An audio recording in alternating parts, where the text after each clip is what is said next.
Hi good morning बच्चों। मैं अजय प्रकाश अपनी कक्षा सूरसती क्लासेज में आपका हार्दिक स्वागत एवं अभिनंदन करता हूँ और आशा करता हूँ कि आप सब अपने घरों पे ठंड से बचते हुए स्वस्थ एवं मस्त होंगे और अपनी पढ़ाई को जारी रखे होंगे। जैसा कि हम पिछली कक्षा में शब्दालंकार के भेदों के उदाहरण और परिभाषा को जाने थे, मौखिक रूप से लिख के सारी तकनीकों के द्वारा हम लोग जाने थे। आज उसी तकनीक के तहत हम अर्थालंकार के भेदों को जानेंगे और उनकी परिभाषा और उनके उदाहरणों को सरल एवं सटीक भाषा में समझेंगे। जिसको कहते हैं अपनी भाषा में, अपनी लैंग्वेज में, जिस लैंग्वेज में हम अपने मित्र मंडली में बैठ के बात करते हैं, उसी भाषा में हम आपको आज अर्थालंकार के भेदों को बताएंगे। आइए देखते हैं अर्थालंकार के बारे में। बच्चों, शब्दालंकार 3 प्रकार के थे। यहाँ पे अर्थालंकार 5 प्रकार के हैं। हम पांचों प्रकारों के उदाहरण सहित परिभाषा बताएंगे। तो आइए शुरू करते हैं। अर्थालंकार, ये हो गया अर्थालंकार। अर्थालंकार जैसा कि मैं अभी बोला 5 प्रकार के होते हैं। पहला है बच्चों उपमा अलंकार। उपमा अलंकार पहला उपमा अलंकार। दूसरा बच्चों रूपक अलंकार। पहला उपमा अलंकार, दूसरा रूपक अलंकार, तीसरा उत्प्रेक्षा अलंकार।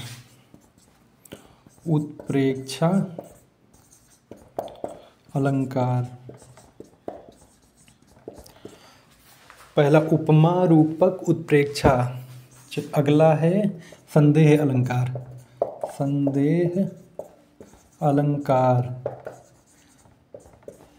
चौथा संदेह अलंकार। पांचवा भ्रांतिमान अलंकार।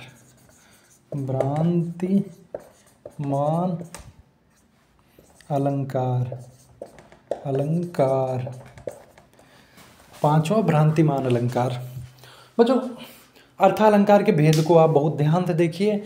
उपमा अलंकार, रूपक अलंकार, उत्प्रेक्षा अलंकार, संदेह अलंकार, भ्रांतिमान अलंकार, ये पांचों अलंकार, पांचों ही इंपॉर्टेंट है। लेकिन आपकी परीक्षा के दृष्टिकोण से इसको आप उपमा ले लीजिए, रूपक ले लीजिए, संदेह ले लीजिए, ये तीनों बहुत ही इंपॉर्टेंट है। आप पिछला प्रीवियस ईयर क्वेश्चन पेपर भी उठा के देख लीजिए, तब भी आपको समझ में आएगा इनमें से कौन से सबसे ज़्यादा इम्पॉर्टेंट है। इम्पॉर्टेंट तो सारे के सारे हैं और आप सारे ही याद करो, आप शॉर्टकट के चक्कर में मत पड़ो। तो आइए शुरू करते हैं। उपमा अलंकार से शुरुआत करते हैं। उपमा अलंकार को परिभाषित करते हैं, उसके बाद उसकी उदाहरण को हम समझते हैं। उपमा अलंकार, यहाँ पे उपमा अलंकार।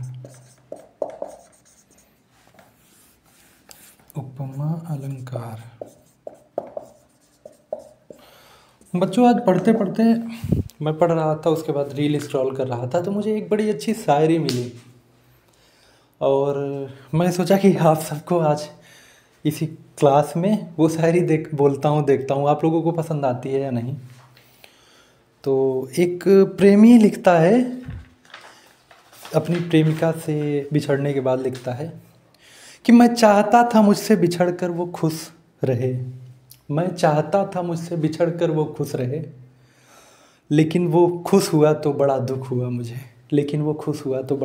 मुझे। देख रहे हो विरह दशा प्रेमी की। मैं चाहता था मुझसे बिछड़कर वो खुश रहे, लेकिन वो खुश हुआ तो बड़ा दुख हुआ मुझे। चलो छोड़ो ये सब और देखते हैं उपमा अलंकार।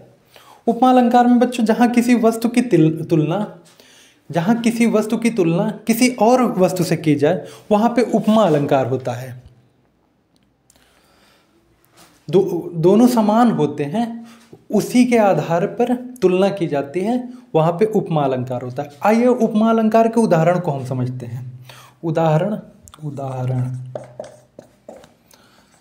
उदाहरण में हरिपद कोमल कमल के,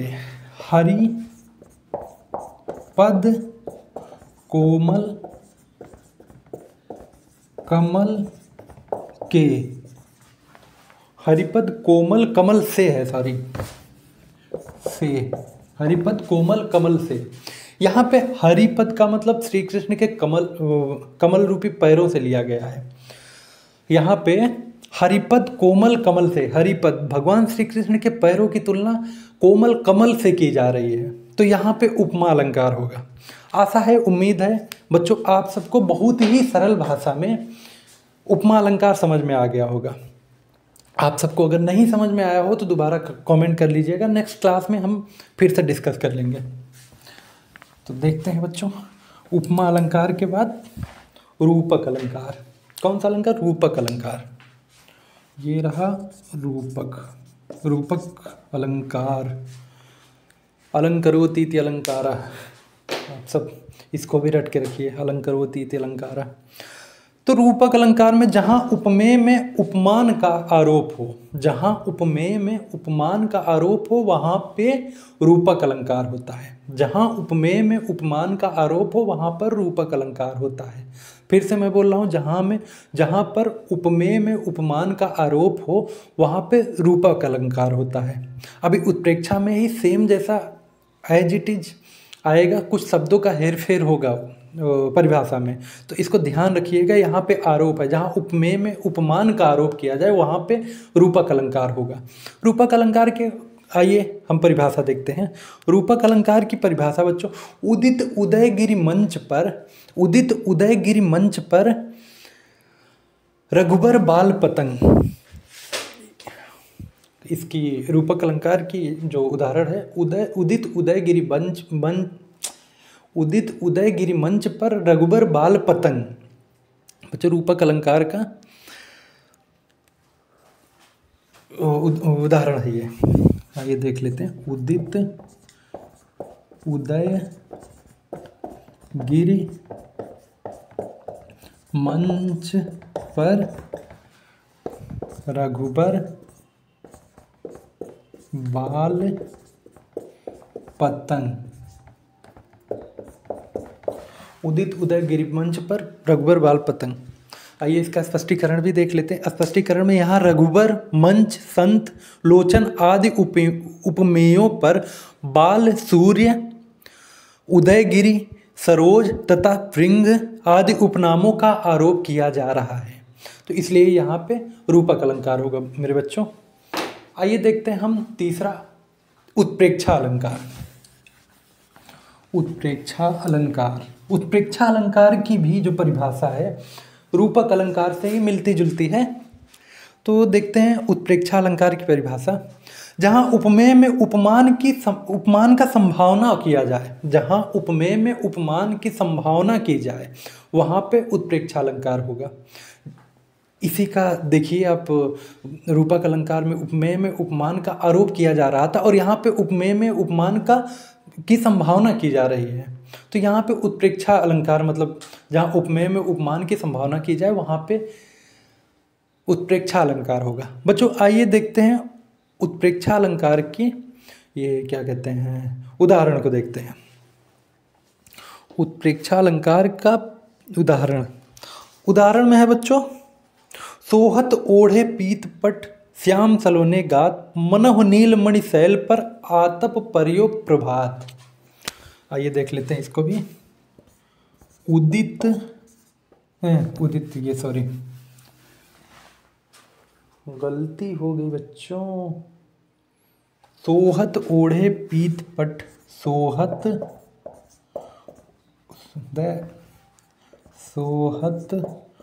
ओढ़े पीत पट श्याम सलोने, यहाँ से छोड़ देते हैं, दूसरी लाइन ले लेते हैं। श्याम सलोने गात, मनो नीलमणि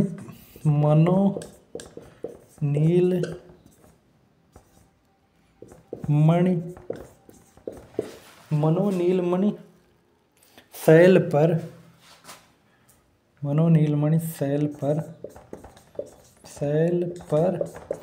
आतप पर्यो प्रभात। आतप पर्यो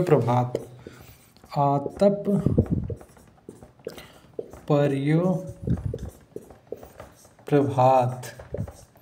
यहाँ पे बच्चों देखिए लिखना ही भूल गया क्या मैं। उत्प्रेक्षा, उत्प्रेक्षा अलंकार। उत्प्रेक्षा अलंकार का उदाहरण, सोहत ओढ़े पीतपट श्याम सलोने गात, मनो नीलमणि शैल पर आतप पर्यो प्रभात। उत्प्रेक्षा अलंकार का बच्चों उदाहरण ये है, आप सब बहुत ही गौर से इसको देख लीजिए, रट लीजिए, परीक्षा में आए इसको जरूर लिखिएगा। ये मत सोचिएगा कि ये तो इम्पोर्टेंट है ही नहीं, ये भी बहुत इम्पोर्टेंट है बच्चों, आज नहीं कल काम देगा। अभी आपको कंपटीशन देना है, बहुत सारी परीक्षाएं होंगी जहाँ पे ये बार बार पूछा जाएगा। आइए देखते हैं चौथा अलंकार। चौथा है संदेह अलंकार। संदेह अलंकार, जैसा कि बच्चों ये नाम से ही लग रहा है संदेह। संदेह अलंकार, संदेह अलंकार में जहाँ पे निश्चितता ना हो कि ये, जैसे कोई डोरी फेंकी हुई है वहाँ पे जाना हो और उस किसी को लग रहा है कि ये सांप है, किसी को लग रहा है ये डोरी है, जहाँ पे निश्चितता ही ना हो कि यहाँ पे डोरी है या सांप है, वहाँ पे संदेह अलंकार होता है। संदेह अलंकार का जो उदाहरण है बहुत ही बेस्ट है, मैं आप सबको बताऊंगा। अभी क्या तुरंत ही बता रहा हूँ। संदेह अलंकार की जो उदाहरण है होता है ये है, जब द्रौपदी का चीरहरण दुशासन के द्वारा किया जा रहा था, तब लिखा जाता है कि नारी बिच सारी है कि सारी बिच नारी है, कि नारी की ही सारी है कि सारी की ही नारी है। तो यहाँ पे संदेह अलंकार हुआ था। आइए देखते हैं कैसे इसमें संदेह अलंकार है। नारी बीच सारी है, सारी है, नारी बीच सारी है कि सारी बीच नारी है, सारी बीच नारी है। नारी बीच सारी है कि सारी बीच नारी है, कि नारी की ही सारी है कि सारी की ही नारी है, कि सारी की ही नारी है। यहाँ पे बच्चों नारी बिच सारी है कि सारी बिच नारी है, कि नारी की ही सारी है कि सारी की ही नारी है। यहाँ पे आपका संदेह अलंकार का ये उदाहरण है, आप सब देख सकते हैं। इसमें है, ये देखा जा रहा है कि नारी बिच सारी है, नारी के बीच में सारी है या सारी के बीच में नारी है। फिर देखा जा रहा है कि नारी की ही सारी है, नारी की ही सारी है या सारी की ही नारी है, क्या नारी की ही पूरी सारी है या सारी की ही पूरी की पूरी नारी है। आशा करता हूँ, उम्मीद करता हूँ कि आप सबको ये बहुत ही सरल शब्दों में संदेह अलंकार समझ में आ गया होगा। आइए देखते हैं लास्ट अलंकार, भ्रांतिमान अलंकार। इसके बाद आपकी कक्षा समाप्त होगी। आइए देखते हैं कौन सा अलंकार बच्चों, भ्रांतिमान अलंकार। भ्रांतिमान,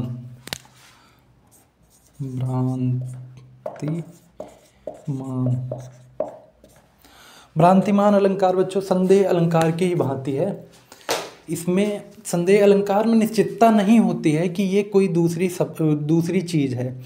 इसमें निश्चितता हो जाती है कि ये तो वही चीज़ है। जैसे सांप को लाठी मान लिया जाता है या लाठी को सांप मान लिया जाता है।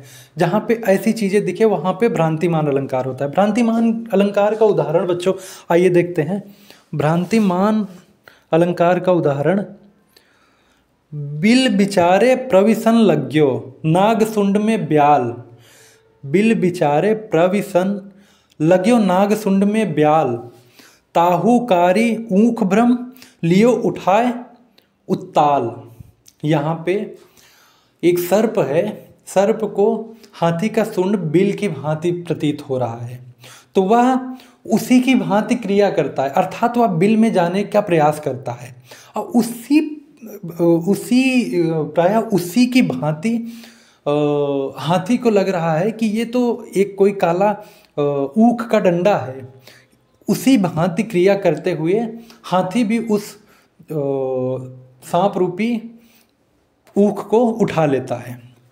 तो वहाँ पे भ्रांतिमान अलंकार हो जाता है। आइए देखते हैं इसको। बिल बिचारी प्रविशन, बिल बिचारी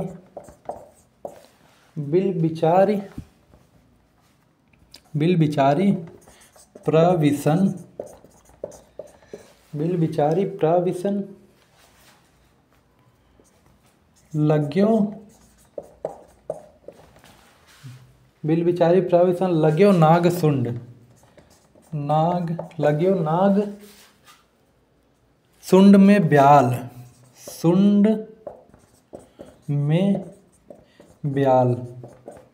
बच्चों आपको समझ में आ रहा होगा, बिल बिचारी प्रविशन लग्यो नाग सुंड में ब्याल, अर्थात जो सांप है हाथी के सूंड को देख के उसको बिल प्रतीत हो रहा है, तो वह बिल की ही भांति क्रिया करते हुए उस सूंड में घुसने की कोशिश कर रहा है। आइए दूसरा देखते हैं। ताहुकारी ऊख भ्रम, ताहुकारी ऊख भ्रम, ताहुकारी ऊख भ्रम लियो उठाए उत्ताल, लियो उठाए उत्ताल।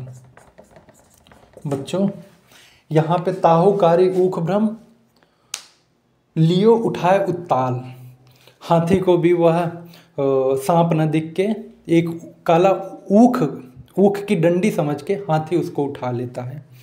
तो बच्चों आशा करता हूँ कि आप सभी को बहुत ही सरल एवं सटीक शब्दों में अर्थालंकार की परिभाषा और अर्थालंकार के भेदों की परिभाषा, अर्थालंकार के भेदों के उदाहरण बहुत ही सरल एवं सटीक शब्दों में आप सबको समझ में आ गया होगा। अगर समझ में आ गया हो तो बच्चों लाइक एंड सब्सक्राइब और अपने दोस्तों को ये चैनल को आप शेयर कीजिए, वीडियोज़ को शेयर